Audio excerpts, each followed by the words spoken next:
আসসালামু আলাইকুম। আমি আজকে যে সাকুলেন্টটি নিয়ে কথা বলবো সেটা হচ্ছে সেডেরিভিয়া ব্লু বুরিটো সাকুলেন্ট। নামটা একটু কঠিন কিন্তু অনেক সুন্দর একটা সাকুলেন্ট। থাম্বনেলে যেটা দেখেছেন সেই জাতেরই, কিন্তু কথা হচ্ছে আমাদের দেশে একটু শেপটা আলাদা হয়। শেপটা আলাদা হয় না, প্রপার কেয়ার পেলে সুন্দর হয়। এটা একটা চারা সাকুলেন্ট, ছোট, আর পাশেরটা দেখতে পাচ্ছেন যে বড়। তো দেখেন যে এটা একটু সতেজ লাগছে, সবুজ, তাই না? আর এটা দেখেন একটু ম্যাট কালার, ম্যাট মানে ব্রাইট লাগছে না, কারণ হচ্ছে যে এটা অনেক দিন ধরে শুকনো সয়েল আছে। এই সয়েলটা শুকনো দেখে বুঝতে পারছেন। আর পাশেরটা ভেজা সয়েল, দুটোই প্লাস্টিক পটে, কিন্তু সয়েলটা অনেক ড্রাই করে বানানো। মোটা বালি, ভার্মি কম্পোস্ট, আর হচ্ছে অল্প মাটি আর হাড়ের গুঁড়া দেওয়া, ঠিক আছে?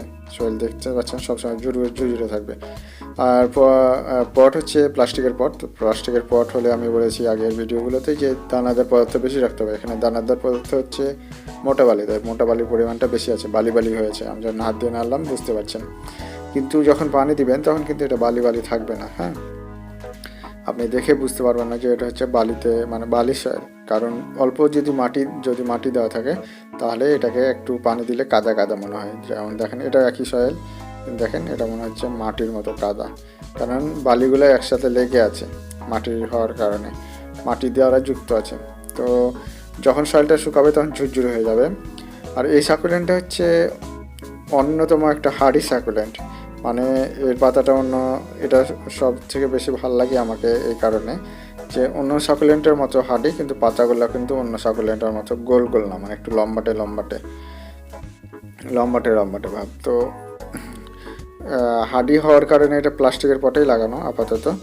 কিন্তু কথা হচ্ছে দেখেন যে এই সাকুলেন্টটাকে আমি অনেকদিন পানি দিইনি। তো পানি না দিলে কিন্তু আপনারা পাতা দেখে বুঝতে পারবেন, মানে পাতা নিচের দিকে পাতাগুলোতে অরিঙ্কেল আসবে, আর সে সময় বুঝতে পারবেন যে পানির অভাব, তখনই আপনারা এই গাছে পানি দেবেন। এই গাছটা হার্ডি এই কারণে, কারণ এটাও অন্যদের মতো ভালো টিকে এবং কি কেয়ার করতে পারবেন অন্যান্য সাকুলেন্টের, হার্ডি সাকুলেন্টের মতোই। শীতকালে সারাদিনে রোদে রাখতে পারবেন, সুন্দর কালার হয়, একটু পিঙ্ক ভাবও আসে এবং সাদা একটা পাউডারও পড়ে এই শীতকালে। আর গরমকালে অবশ্যই রোদ থেকে, অন্যান্য সাকুলেন্টের মতো কড়া রোদ থেকে দূরে রাখবেন। এটা চারা করার উপায় হচ্ছে অনায়াসে পাতা থেকে চারা করতে পারবেন। কাণ্ড কেটে দিলে অনেকগুলো ব্রাঞ্চ বের হয়, যেমন এটার গোড়া থেকে ব্রাঞ্চ বের হয়েছে। এরকম মনে করেন যে আপনারা চাইলে পাতা থেকেও করতে পারবেন, কাণ্ড থেকে। এখন হচ্ছে আলাদা কেয়ার নিয়ে আসি, যে এটা অন্যান্য সাকুলেন্টের থেকে আলাদা কী কেয়ার নিতে হবে। আলাদা কেয়ার হচ্ছে পানি যখন থাকবে সয়েলে অনেক দিন ধরে, তখন এর নিচের দিকের পাতাগুলোতে দেখবেন কালো কালো ফাঙ্গাস তৈরি হচ্ছে, মানে ব্ল্যাক ফাঙ্গাস। এটা হচ্ছে ব্ল্যাক ফাঙ্গাসে বেশি অ্যাটাক করে এই সাকুলেন্টটা, এই কারণে একটু দুর্বল। তাছাড়া অন্য সাকুলেন্টের মতো এটা হার্ডি এবং টিকে থাকে সবসময়।